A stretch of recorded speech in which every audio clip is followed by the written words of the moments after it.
Thank you so much for talking to us. This is a slightly peculiar, unusual way of doing an interview.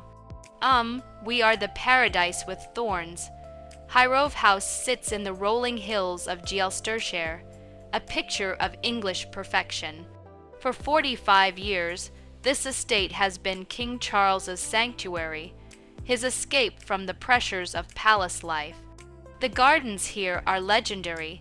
More than 40,000 visitors walk these paths each year, drawn by the promise of organic beauty and royal vision. They see rose gardens and wildflower meadows. They see carefully tended borders and ancient trees. They see what the king wants them to see. But in the summer of 2025, an investigation would reveal something entirely different. Behind the manicured hedges and beneath the carefully orchestrated beauty, investigators found a workplace in crisis. What they discovered would force uncomfortable questions about the man who now wears the crown, about power, about obsession, and about the price others pay for one man's vision of perfection. The investigation began quietly. The King's Foundation, the charity responsible for managing Highgrove, had noticed something alarming in their staffing records. Of the 12 full-time gardeners employed in 2022, 11 had resigned within just 3 years. 2 head gardeners had walked away from positions that should have been the pinnacle of any horticulturist's career. A deputy head gardener had followed them out the door. Something was profoundly wrong. The turnover rate was staggering, even by the standards of an industry known for demanding physical labor and modest pay. But these were not ordinary gardens, and this was not an ordinary employer. This was the private estate of the British monarch, a man who had built his public image on environmental stewardship and organic principles. The irony was not lost on those who knew what was really happening behind Highgrove's gates. The Foundation commissioned WorkNest, an independent human resources consultancy, to conduct a formal investigation. The brief was straightforward: determine why so many experienced gardeners were abandoning what should have been dream positions. Interview current and former staff. Review working conditions, management practices, and compensation. Find out what was driving people away from the king's beloved sanctuary. What the investigators found would shake the carefully constructed image of Highgrove as a haven of harmony and ecological balance. The interviews painted a picture of a workplace where demands were relentless, resources were inadequate, and the king's personal involvement had created an atmosphere that multiple staff members described as toxic. One gardener used the phrase that would come to define the investigation's findings: overwhelmed and underpaid. The phrase was simple, but it captured everything. Staff members described working conditions that left them physically exhausted and emotionally drained. They spoke of pressure to meet impossible standards with insufficient resources. They detailed a management structure that seemed more focused on satisfying royal expectations than supporting the people doing the actual work. And they revealed pay rates that seemed almost incomprehensible for such prestigious positions. In March of 2022, 3 gardeners at Highgrove were earning £11.98 per hour. This was the minimum wage. 2 others received £12.78. These were skilled horticulturists, people with years of training and experience working on one of the most famous gardens in Britain. Yet they were being paid barely more than entry-level retail workers.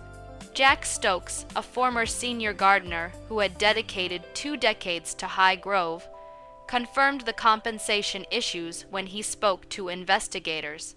He had left not just because of the pay, but because of burnout. The demands had become unsustainable. The operational changes had made an already difficult job nearly impossible. After 20 years of service to the royal household, he walked away rather than continue under conditions he described as untenable. The investigators heard similar stories from other departing staff. A gardener who had served the monarchy for decades resigned, citing exhaustion and frustration. Another failed to complete their probation period, reportedly because they lacked specific knowledge about a particular variety of flower. This gardener, sources told the investigators, lost the king's trust over this single deficiency. Charles was alleged to have said about this individual, "Do not put that man in front of me again." The phrase was chilling in its implication. It suggested not just high standards, but a kind of personal judgment that went beyond professional expectations. It painted a picture of an employer who did not simply expect excellence, but who took mistakes personally, who saw staff failures as a front rather than inevitable parts of any complex operation. As the investigation deepened, a pattern emerged. The problems at Highgrove were not isolated incidents or personality conflicts. They were systemic issues rooted in the fundamental way the gardens were managed, and more specifically in the king's personal involvement in day-to-day operations. Charles had always been hands-on with Highgrove. This was his passion project, his masterpiece, but what looked like dedication from the outside looked very different to those working within it. The king conducted regular walkabouts through the gardens, inspecting every border, examining every plant. These were not casual strolls. They were detailed inspections during which Charles would identify problems, question decisions, and issue directives. Staff members knew that whatever issues the king noticed in the morning would be waiting for them as tasks when he returned for his next walk. The pressure was constant, relentless, inescapable. The investigators documented the communication style that had become notorious among Highgrove staff. Charles sent notes written in thick red ink. These were not brief reminders or gentle suggestions. They were detailed, specific, and according to multiple sources, often emotional in tone. One memo reportedly instructed staff to remove a single sprouting weed near the perimeter of the swimming pool. Another reprimanded gardeners for grammatical errors in their own internal communications. A third criticized staff after a crop of delphiniums failed to meet expectations. The man in the middle, at the center of the Highgrove crisis, stood a figure whose name appeared repeatedly in staff complaints. Constantine, known to everyone as Costa. As executive director of Highgrove and one of King Charles's most trusted advisors, Iname occupied a uniquely difficult position. He was the bridge between the king's expectations and the reality of what the gardening staff could actually deliver. And according to the investigation's findings, that bridge had become a breaking point. Former staff members painted a consistent picture of Iname's approach to management. When conflicts arose between professional horticultural advice and the king's wishes, invariably sided with royal preferences. One gardener described a scenario that captured the fundamental problem. If the king wanted a plant moved from location A to location B, but the gardener's professional opinion was that the plant would die as a consequence, Iname's position would be to insist on moving it anyway. This was not simply about following orders. It was about a management philosophy that elevated royal satisfaction above all other considerations, including the welfare of the plants themselves and the professional judgment of trained horticulturists. Staff members reported feeling that their expertise was not valued, that their warnings were not heard, that their role had been reduced to executing royal whims regardless of the consequences. The pressure created by this dynamic was enormous. gardeners found themselves caught between their professional standards and their employment obligations. They knew what would work and what would not. They understood the needs of different species, the requirements of various seasons, the limitations of soil and climate. But this knowledge accumulated over years of training and experience counted for nothing when it conflicted with what the king wanted. The investigation revealed that this tension had physical consequences. Staff members reported injuries sustained while trying to meet demands they considered unrealistic. The gardens at Hirove are extensive, requiring constant maintenance across multiple distinct areas. With a team that was already described as under-resourced, the pressure to accomplish everything the king expected was taking a toll on bodies as well as morale. One particularly revealing detail emerged about the culture of silence that had developed. Garters told investigators they were explicitly discouraged from speaking out about staffing shortages. When they raised concerns about not having enough people to complete required tasks, they were told to find ways to manage. The message was clear: complaints were not welcome, problems were to be solved, not discussed. The investigation uncovered something else troubling. In the aftermath of Russia's invasion of Ukraine in 2022, King Charles had reportedly suggested using Ukrainian refugees as volunteers in the gardens. He also proposed recruiting elderly people for the same purpose. To staff already struggling with inadequate resources and unrealistic demands, the suggestion felt tone-deaf at best, exploitative at worst. It suggested a fundamental misunderstanding of what professional horticulture requires and what it means to create a functional workplace. The investigators examined the management structure that had allowed these problems to develop. The position of head of gardens had been held by multiple people in quick succession, each departure deepening the crisis. The role required someone who could satisfy the king's exacting standards while also supporting and protecting the staff. It was perhaps an impossible job. The investigation's findings suggested that the position had become unsustainable precisely because those two requirements were fundamentally incompatible. Former head gardeners spoke to investigators on condition of anonymity, describing the impossible pressure of the role. They were expected to be present for the king's walkabouts, to respond immediately to his notes, to ensure that every detail met his standards, but they were also supposed to manage a team, to maintain morale, to ensure safe working conditions. With inadequate staffing and insufficient resources, these responsibilities could not be reconciled. The deputy head gardener, who had resigned, told a similar story. The position should have been a stepping stone to greater responsibility, a chance to learn from experienced leaders and eventually take on a head gardener role. Instead, it had been an exercise in managing competing impossibilities, please the king or support the staff, meet unrealistic expectations or maintain professional standards, work within impossible constraints, or acknowledge that the constraints made success impossible. The investigation documented a particularly revealing incident. A gardener made what was described as a simple mistake, the kind of error that happens in any complex operation. The king's response was to ensure he never had to see that individual again. For the gardening staff, the message was unmistakable. Mistakes were not learning opportunities. They were failures that could end your relationship with the estate, possibly end your career.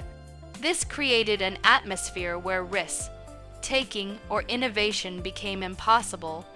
Gardeners focused on avoiding errors rather than excelling at their craft. They became conservative in their approaches, choosing safe options over creative ones.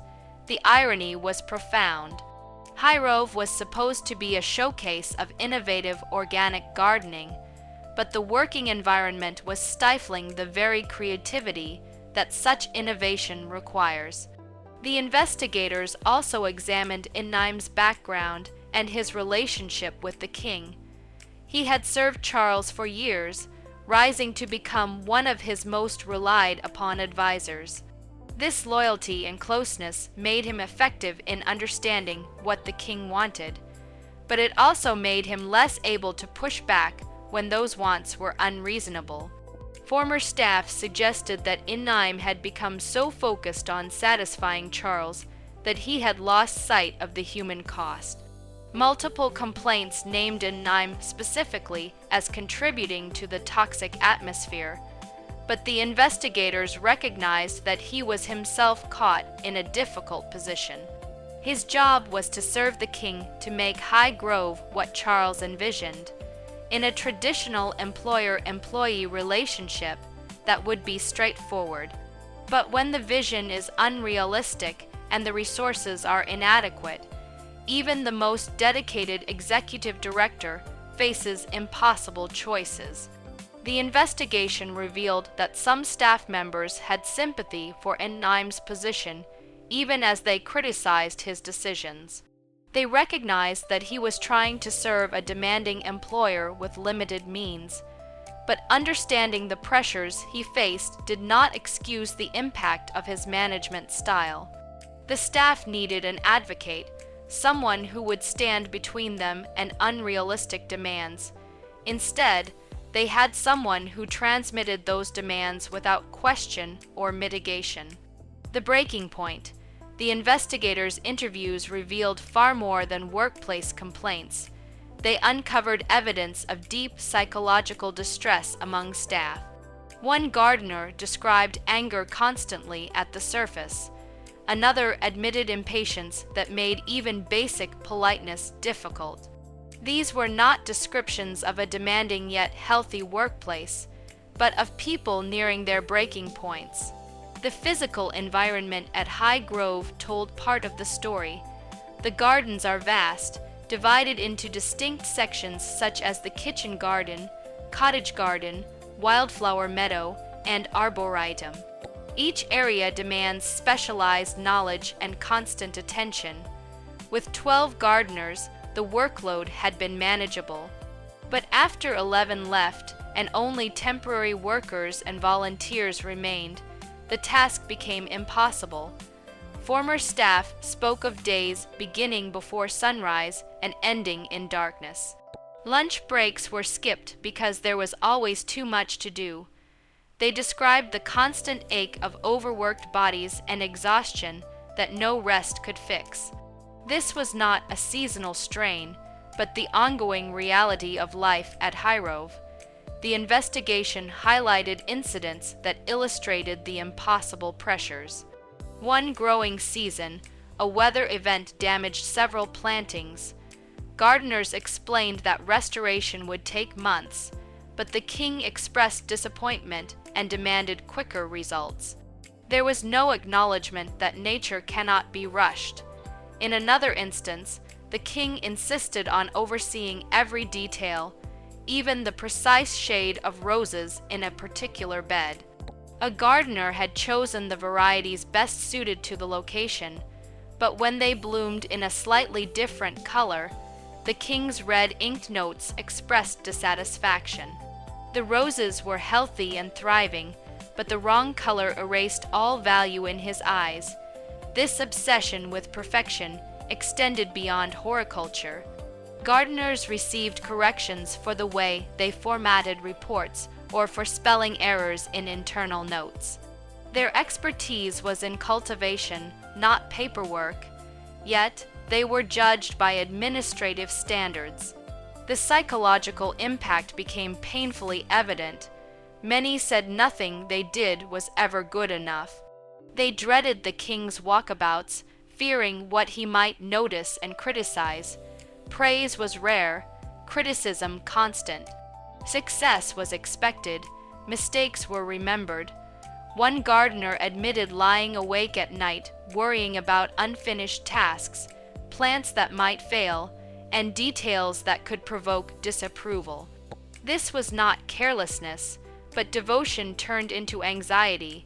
Others felt the same, and several sought medical help for stress-related conditions. Some suffered headaches, stomach problems, or muscle tension that would not ease. Others battled insomnia and anxiety. These were capable professionals worn down by relentless pressure. The breaking point came when they realized nothing would change.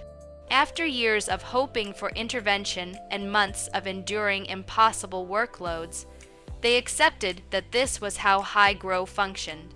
The king demanded perfection, management enforced it, staff either adapted or left. The departures began slowly, then gained momentum. When the first head gardener resigned, it sent shock waves through the team.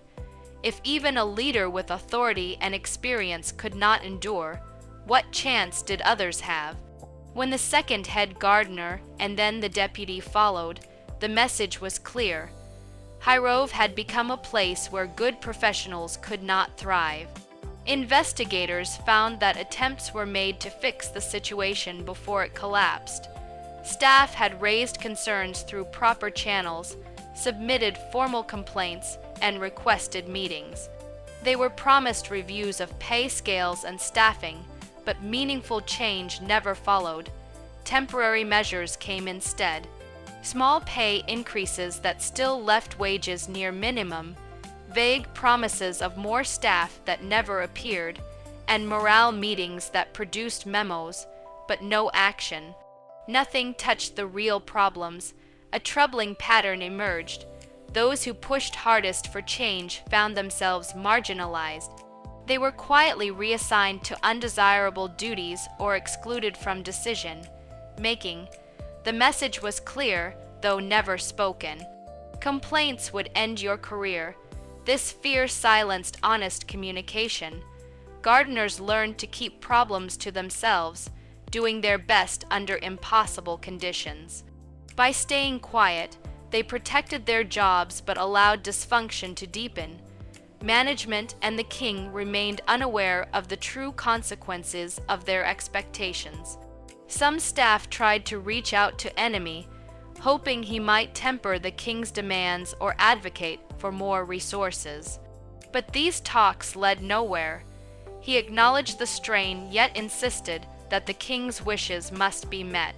When gardeners explained why those wishes were unrealistic, they were told to be creative, but creativity cannot replace the laws of nature. Plants grow only as fast as they can. Soil needs rest. Seasons cannot be hurried by royal impatience. The gardeners understood these truths, but at Highgrove, they were treated as excuses rather than expertise. By the time investigators concluded their work, Highgrove's beauty had become a burden. Behind its perfect lawns and elegant blooms lay exhaustion, silence, and a staff too drained to care. The gardens might have looked serene from afar, but beneath the surface they told a different story. A story of devotion stretched beyond endurance, of professionals crushed by impossible expectations, and of a paradise maintained at too high a human cost. The verdict, when WorkNest completed their investigation and delivered their findings to the King's Foundation, the report made for deeply uncomfortable reading. The consultancy confirmed what the resigned staff had said all along. There were serious problems with staffing, management, and pay. The phrase that appeared repeatedly was recruitment and retention. Pay was identified as a major barrier to both hiring and keeping workers. The recommendations were clear and urgent. Management training for all supervisors was declared essential, not optional. Mental health support and counseling were advised for affected staff for acknowledging that working conditions had caused genuine psychological harm. A comprehensive pay review was also urged to correct compensation that was far below what the work demanded. The foundation responded by restructuring leadership, abolishing the head of garden's position, and creating a head gardener role. On the surface, this appeared to be a simple title change. In truth, it admitted that the previous structure had failed. The role had become impossible, and rather than fixing the causes, they chose to start again with a new title. The findings created a crisis for the foundation that went beyond management. High Grove's gardens are profitable, drawing more than 40,000 paying visitors each year. The shop, restaurant, and special events generate strong revenue, and the foundation proudly reported that its operating profit had doubled since 2022. This financial success made the staffing crisis even harder to justify.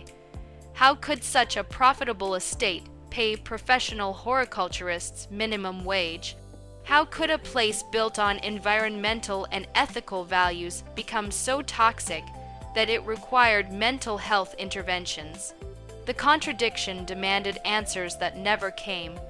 The foundation issued a carefully worded statement affirming its commitment to staff welfare and citing annual surveys showing high satisfaction. It highlighted positive achievements such as new educational facilities and rising visitor numbers. It claimed that pay was benchmarked against industry standards and that wages had risen between 15 and 19% since 2022. But the statement avoided the central issues.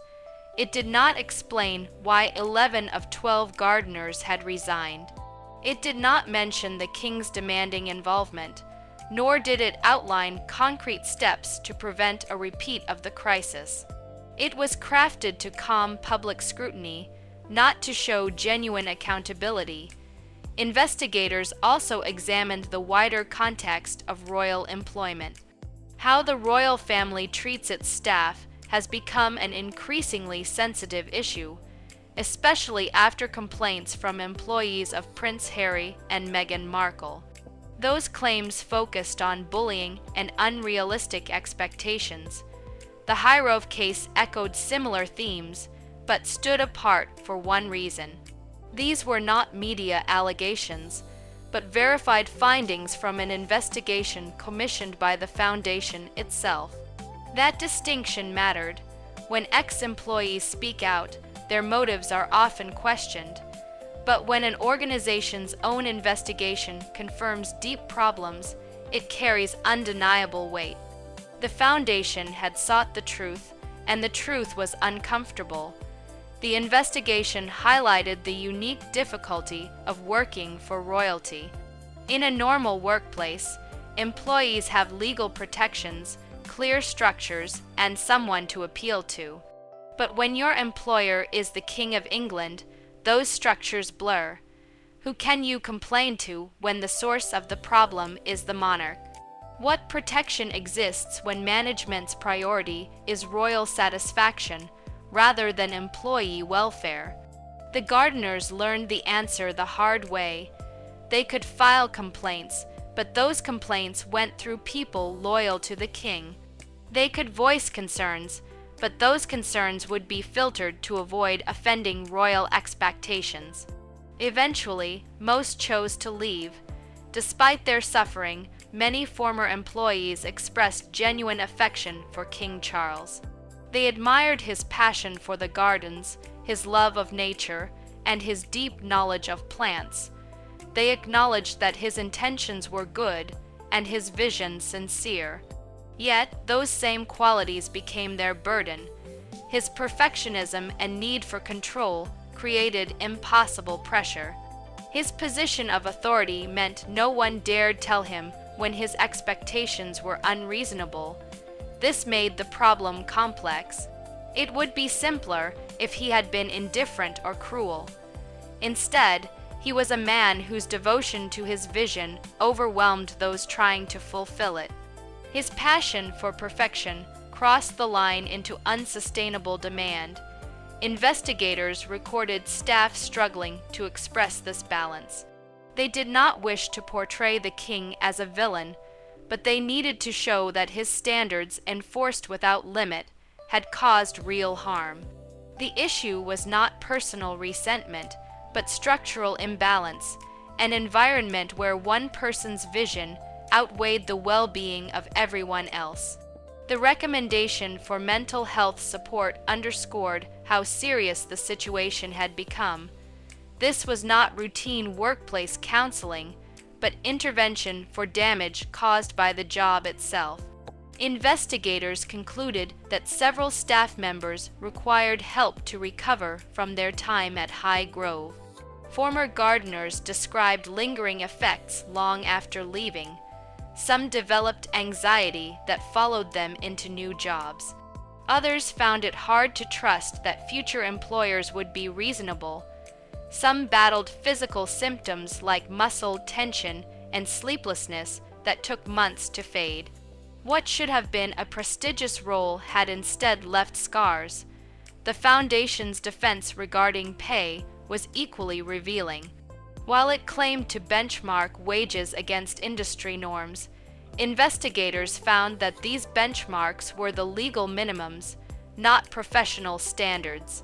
Paying trained horticulturists the lowest lawful wage was technically acceptable, but clearly signaled that their expertise was undervalued. Ultimately, the Work Nest report painted a portrait of contradiction. A world-famous estate celebrated for its beauty, but sustained by underpaid, overstressed workers. A royal employer admired for his environmental ideals, yet blind to the human cost of his perfectionism, and a foundation that sought the truth, but hesitated to act on it. The findings left one clear conclusion. The problem at Highgrove was not a lack of passion or purpose. It was a system where devotion turned into domination, where excellence demanded too high a price, and where those who kept the gardens alive paid for that beauty with their peace of mind. The questions that remain.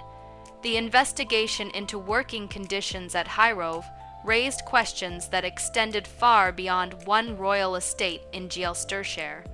They touched on fundamental issues about power, about privilege, and about what we expect from institutions that present themselves as exemplars of certain values. King Charles has built much of his public identity around environmental consciousness, organic farming, and sustainable living. Highgrove has been central to that image, a living demonstration of his principles in action. But the investigation revealed a troubling disconnect between the public image and the private reality. The gardens that symbolized harmony with nature were maintained by workers in conditions that multiple sources described as harmful. The organic principles that emphasized working with natural systems rather than against them were being imposed through management practices that worked against human well-being rather than supporting it. The sustainability that Charles championed in ecological terms was notably absent when it came to sustaining a healthy, functional workforce. This disconnect is not unique to Highgrove. It appears throughout institutions where idealistic missions exist alongside problematic practices. Universities that espouse progressive values while paying adjunct faculty poverty wages. Nonprofit organizations that serve vulnerable populations while creating toxic workplaces for their own staff. Companies that market themselves on ethical principles while exploiting workers in their supply chains. The pattern is familiar: noble intentions at the top, harmful realities at the bottom. What makes the Highgrove case particularly striking is that the person at the top is not a distant CEO or an anonymous board of directors. It is the King of England, someone with extraordinary resources and authority.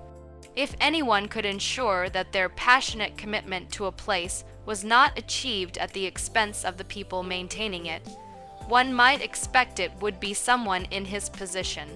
Yet the investigation suggests that his very passion, combined with his position of unquestionable authority, contributed to the problem rather than preventing it. The red ink notes have become symbolic of something larger. They represent a communication style that flows in only one direction, from authority to subordinate, never the reverse. In a healthy workplace, feedback moves both ways. Employees can tell employers when expectations are unrealistic, when resources are insufficient, when demands are causing harm. But at High Grove, the communication was one way. The king sent notes, the staff received them. There was no mechanism for the staff to send notes back explaining why what he wanted was impossible or harmful. This asymmetry is inherent in royal employment, but it does not have to be destructive. Other members of the royal family have managed to maintain high standards while also creating functional workplaces. The difference appears to be in the degree of personal involvement and the willingness to accept feedback. When an employer is deeply involved in daily operations, but unwilling to hear that their involvement is causing problems, the result is what the investigators found at Hirov. The suggestion about using Ukrainian refugees or elderly volunteers was particularly revealing. It showed a fundamental misunderstanding of what professional horticulture requires and what constitutes ethical employment. Gardens of high scale and complexity need trained professionals who are fairly compensated for skilled work.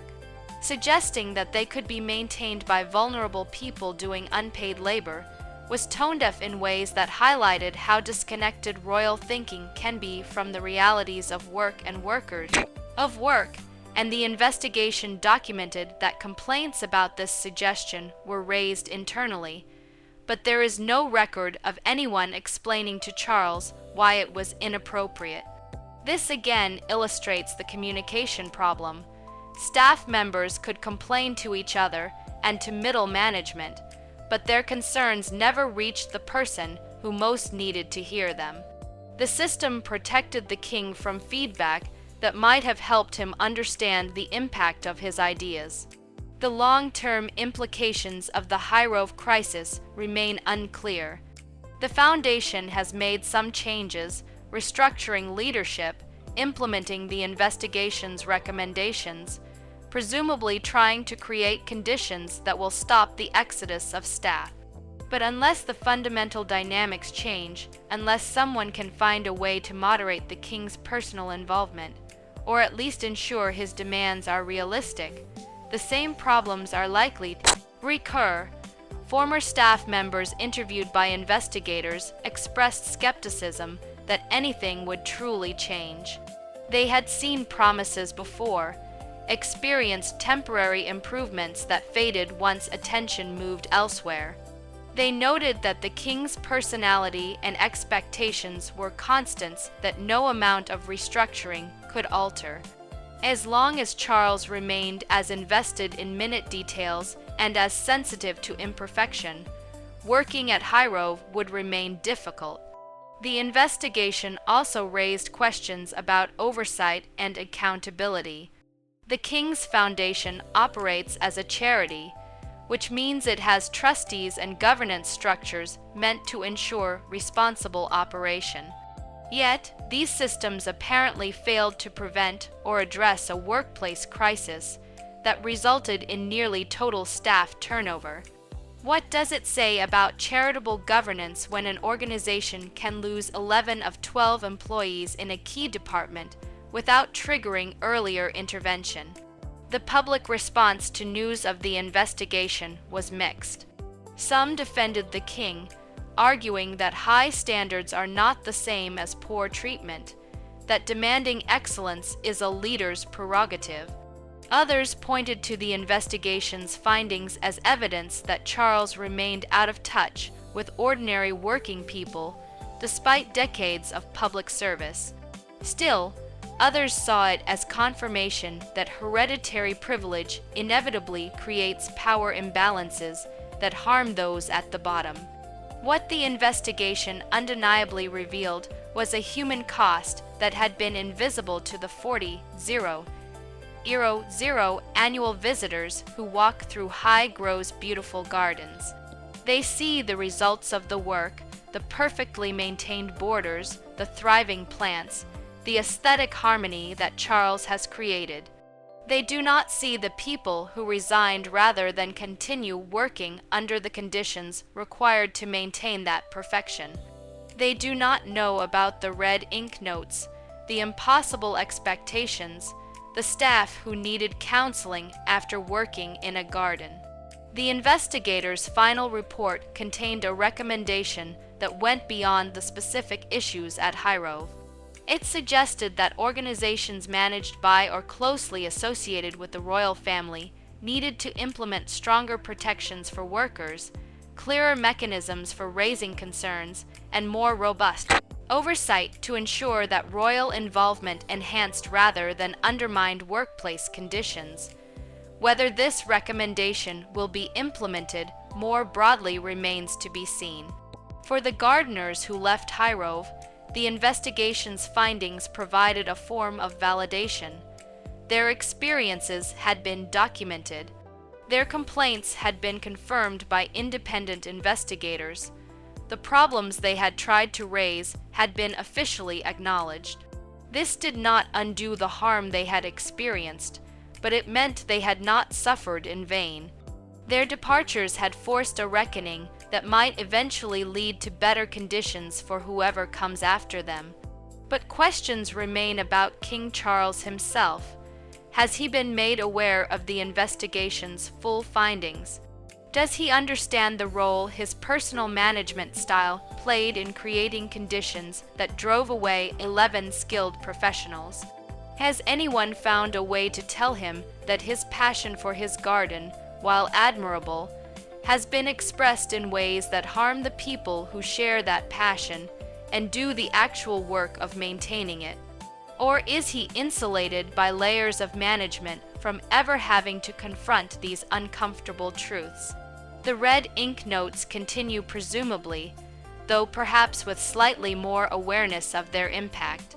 The expectations remain high, though perhaps with some recognition that they need to be balanced against human limitations. The gardens themselves remain beautiful, a testament to decades of vision and care.